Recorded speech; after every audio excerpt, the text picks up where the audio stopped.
বাংলাদেশ ব্যাংকের মুখপাত্র এবং নির্বাহী পরিচালক হোসনে আরা শিখা বলেছেন, দুর্বল ব্যাংকগুলো নিয়ে বাংলাদেশ ব্যাংকের নতুন কোনো পরিকল্পনা আপাতত নেই। যেভাবে চলছে সেভাবে চলবে। গ্রাহকরা চাহিদা মতো টাকা তুলতে পারবে কিনা, না পারলে সমাধান কি, এই প্রশ্নের জবাবে তিনি বলেন, নতুন কোনো সমাধান নেই, এভাবেই চলবে। এটা দুর্বল ব্যাংক গ্রাহকদের জন্য একটি দারুণ দুঃসংবাদ হতে চলেছে।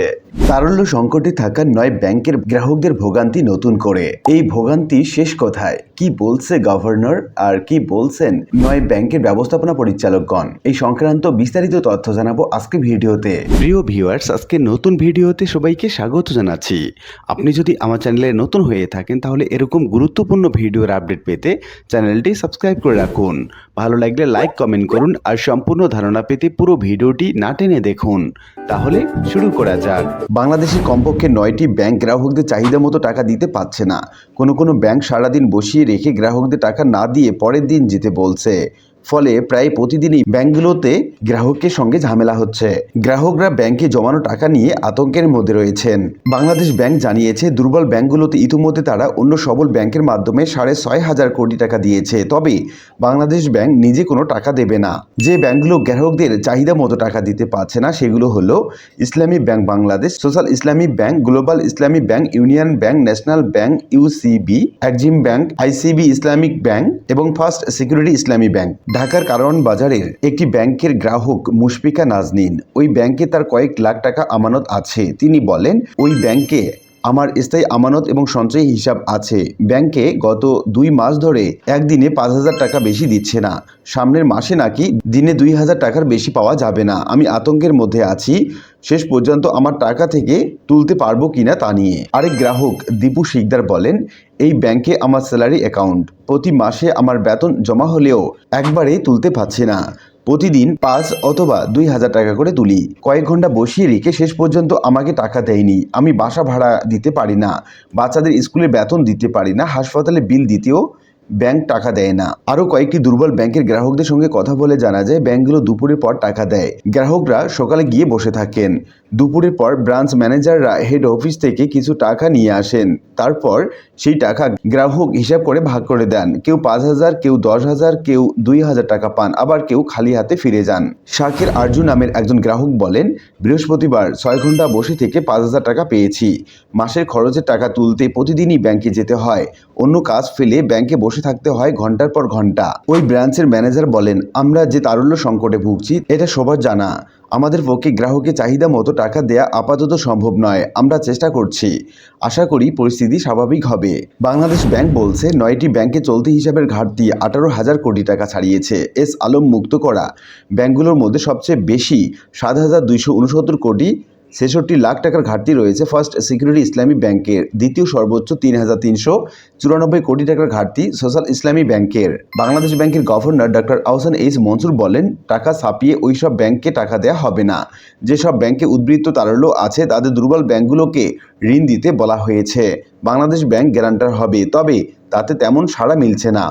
অর্থ উপদেষ্টা ডক্টর সালেউদ্দিন আহমেদও বলেছেন, দুর্বল ব্যাংকগুলোকে সরকারের দিক থেকে কোনো টাকা দেয়া হবে না। বাংলাদেশ ব্যাংকের পক্ষ থেকে বিনা প্রয়োজনে গ্রাহকদের ওইসব ব্যাংক থেকে টাকা না তোলার অনুরোধ করা হয়েছে। এই সমস্যার সমাধান কোথায়, কি বলছেন বিশ্লেষকরা? অর্থনীতি বিশ্লেষক মামুনুর রশিদ বলেন, বাংলাদেশ ব্যাংক সহ অন্যান্য ব্যাংকগুলোকে দুর্বল ব্যাংককে সহায়তা করতে হবে। আরেকটি বিষয় হলো, দুর্বল ব্যাংকগুলোর প্রতি মানুষের আস্থা ফিরিয়ে আনতে হবে। মানুষ যদি ভয় পেয়ে ব্যাংক থেকে তাদের টাকা প্রয়োজন না হলেও তুলে নেয়, তাহলে দুর্বল ব্যাংকগুলো আরও দুর্বল হয়ে পড়বে। এক্ষেত্রে গ্রাহকের যেমন দায়িত্ব আছে, তেমনি বাংলাদেশ ব্যাংকেরও দায়িত্ব আছে। যদি বাংলাদেশ ব্যাংক বলে বিনা প্রয়োজনে কেউ টাকা তুলবে না, তাহলে তো প্যানিক ছড়াবে। টাকা তোলার জন্য মানুষ হুমড়ি খেয়ে পড়বে। কমিউনিকেশন একটা বড় কথা। সেই কমিউনিকেশনে দুর্বল থাকলে হবে না। আস্থার জায়গা সৃষ্টি করে সবচেয়ে বড় ভূমিকা নিতে হবে বাংলাদেশ ব্যাংককে।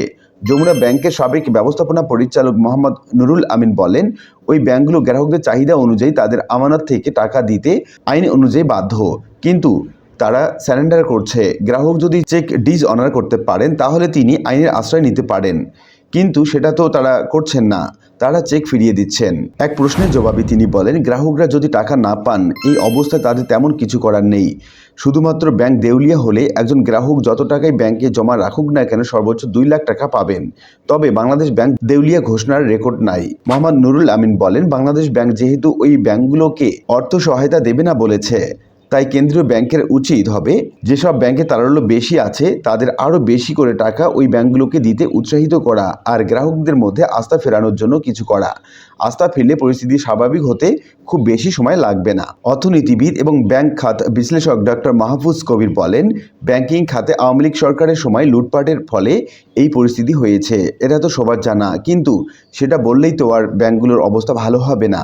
বাংলাদেশ ব্যাংকে কার্যকর উদ্যোগ নিতে হবে। তিনি বলেন, বাংলাদেশ ব্যাংক টাকা দেবে না সেটা বলে গো ধরে বসে থাকলে হবে না, কারণ ব্যাংক এবং গ্রাহকরা তো অভিভাবক কেন্দ্রীয় ব্যাংক, তাই তাদের উচিত হবে পরিকল্পনা করে টাকা দেওয়া। এটা শুরু করলে গ্রাহকদের আস্থা ফিরবে, গ্রাহকদের আস্থা ফিরলে ব্যাংকগুলো ঘুরে দাঁড়াবে, নয়তো পরিস্থিতি আরও খারাপ হবে, এক পর্যায়ে তারা হয়তো টাকাই দিতে পারবে না।